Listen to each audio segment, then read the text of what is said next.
going on, guys? Welcome back to my channel. So as you can see from the description, today's video is going to be all about fat loss mistakes and things that you may be doing that are detrimental to your fat loss and weight loss goals.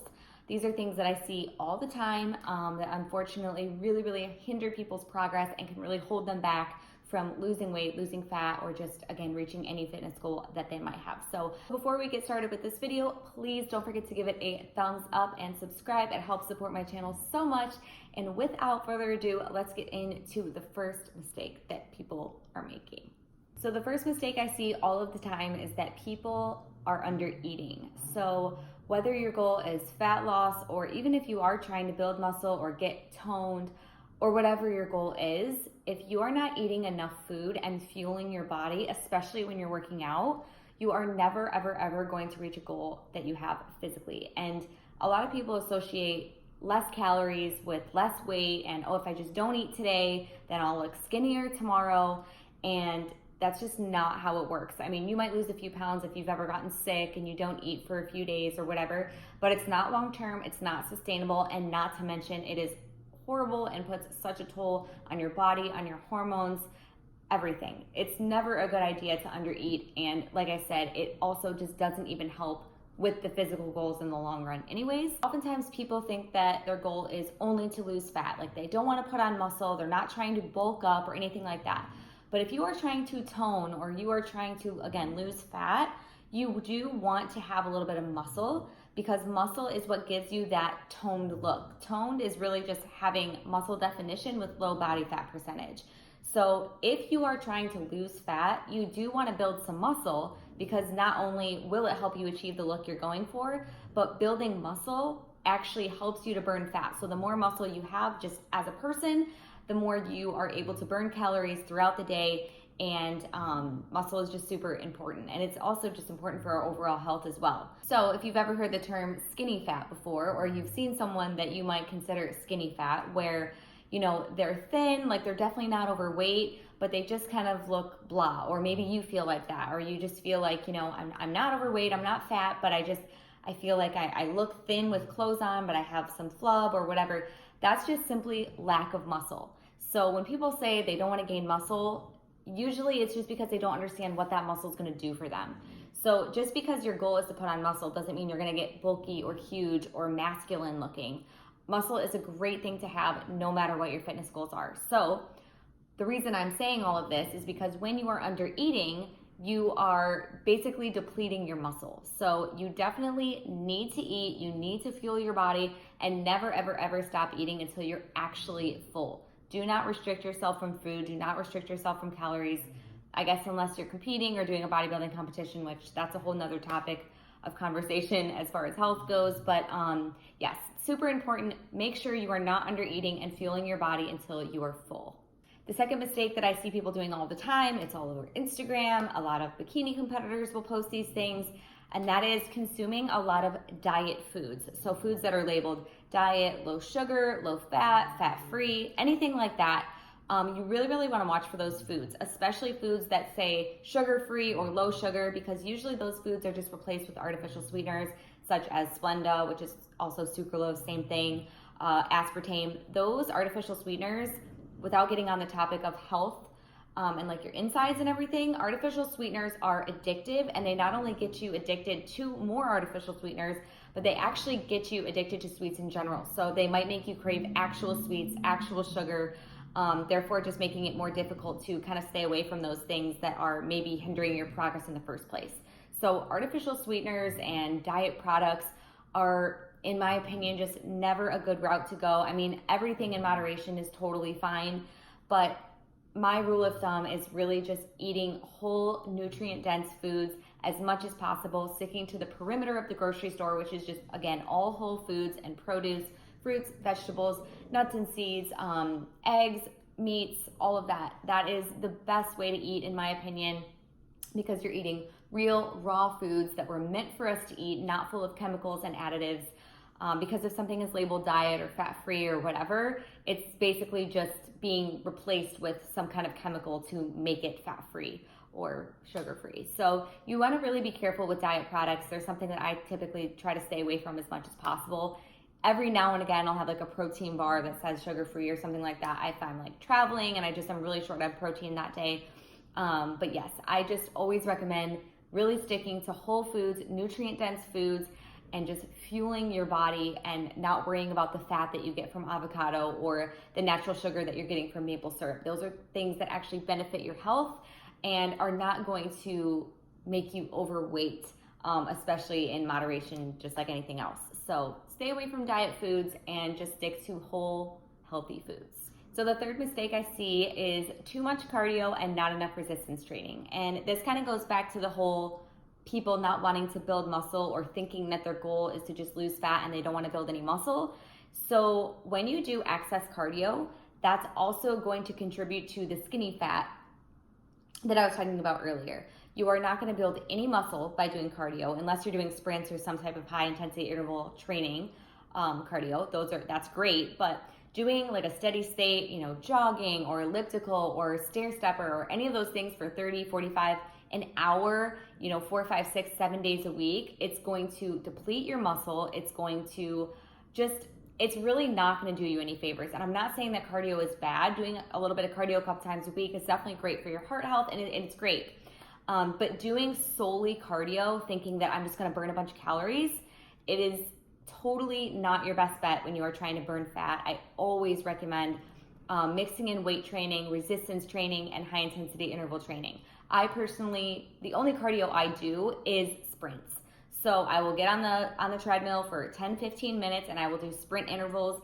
And in a 10 to 15 minute workout, I will be drenched in sweat, absolutely exhausted, because it's a great workout and you're using your muscle versus, again, just like depleting your muscle from that long, steady state cardio. So again, if your goal is fat loss, I recommend a mixture of resistance training, using weights. Don't be afraid to use the weights. They will never make you look bulky. You're never going to look big or masculine. It's not going to happen. Trust me, the females you see that look like that, they are doing other things. You will not get to a point where you feel like you are too bulky.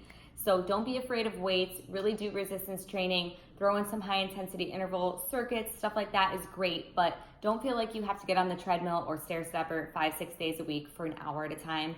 Not only does that totally suck, but it's also really not effective at all. One other thing I want to mention about steady state cardio is you actually only burn calories when you are doing the cardio versus something like high intensity interval training or weight training or resistance training. With those styles of workouts, you're actually burning calories for the rest of the day. So if you do sprints, let's say in the morning, which is probably the best time to do sprints, because you will burn calories for the rest of the day until you go to sleep. But again, with regular steady state cardio, it's not like that. So there's so many misconceptions when it comes to cardio and resistance training, but I highly recommend doing a mixture of everything if you are trying to burn fat. The fourth thing I see all the time is restrictions. So people saying, I can't have this, I can't have that, trying different fad diets, keto, vegan, whatever it may be. And, if you have a diet and you're sticking to it and it works for you and you actually enjoy living your life that way, that is great and that is perfect. Like, we all have to find what works for us. But if you are on some kind of a diet where you are restricting yourself from things that you love to eat, it is not going to work long term. You are going to find yourself wanting to binge or end up binging, and you're gonna go back to the weight you started at. It's not sustainable. I truly believe that to live a healthy lifestyle and to, get the body of your dreams and be at your best health, you have to figure out a routine or, a workout style, an eating style that you can stick to long term and really figure out your own balance. Like, I feel like that's super key. To not just like killing yourself over trying to get in good shape, because it's not worth it. And bringing your own food to family parties or, saying you can't go out with friends, it's simply just, to me, that's not any way to live. So a couple of things I want to point out about restriction is people say, oh, I'm going to do this diet and I can't have any carbs, or I'm going to do this diet and I am super low fat. But really, any diet, the thing about diets is they all work. But the reason they all work is because you're restricting your calories. It doesn't matter if you're low carb. It doesn't matter if you're low fat. It doesn't matter what you're doing. If this diet is making you eat less calories than you are burning every day, you're going to lose weight. So all of these diets, again, they all work if you actually follow them, but it's just that the only reason they work is because you're in a calorie deficit. So again, a calorie deficit is just simply eating less calories or consuming less calories on a daily basis than you are burning, at the gym or exercising or doing whatever you're doing. So I personally track macros, and for some people that is restrictive, and I understand totally that it's not for everybody. I've tracked macros for 3 years, and for me, that has helped me kind of figure out my balance and helped me be able to live this as a lifestyle because I don't restrict myself. For example, earlier today, I went with my fiance and his friend, and we got donuts at this amazing donut place, and I didn't feel guilty about it because it fits inside of my macros. Like, I eat a certain amount every single day, and I know, okay, well, if I stick to around these numbers every single day, this much fats, proteins, and carbs, and I stick within my numbers, then I'm continuing to stay on track. So I personally love macros. I think it gives you so much freedom, and it's just an amazing way to still be able to eat all your favorite foods without feeling like you are getting off track. So that's personally the eating style that works for me. But again, I know some people who track macros and it's just not mentally healthy for them. They're counting every single crumb, obsessed with the scale, and it just doesn't work for them. So you have to figure out what works for you. But in the end, the whole reason, or the only reason that you're able to lose fat is if you are burning less calories, eating less calories than you're burning every single day. There is no magic to it. So the last and final mistake I see people making, and this might almost be the most common, just with all of the clients that I've had throughout the years, all the challenges that I've done, and friends that I've had, is this is the biggest thing that I see, and it's that people are not consuming enough protein. So most of people's calories is coming from fats and carbs. Now, there's nothing wrong with fats and carbs. I eat both of them. I don't restrict any of those from my diet. However, protein is so important for muscle building, and just as we talked about earlier, you need muscle in order to burn fat, have definition, look toned, all of those things. You need muscle, and without protein, you won't build muscle, and you're just really not going to achieve the look that you're going for without protein. So there's a lot of different opinions out there and how much people say you should be getting.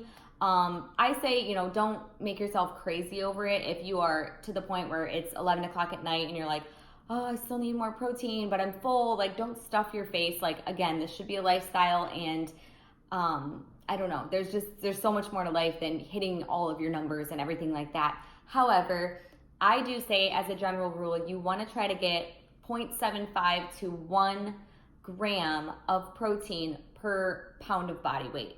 So if somebody weighed 120 pounds, I would recommend getting, anywhere between 95 and 120 grams of protein every single day. So that's just a general rule. That's what I've always followed.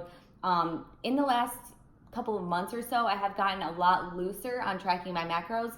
But one thing that I'm always really conscious of is trying to make sure I am getting the amount of protein that I know my body needs and that I need in order to maintain and achieve my personal physical goals.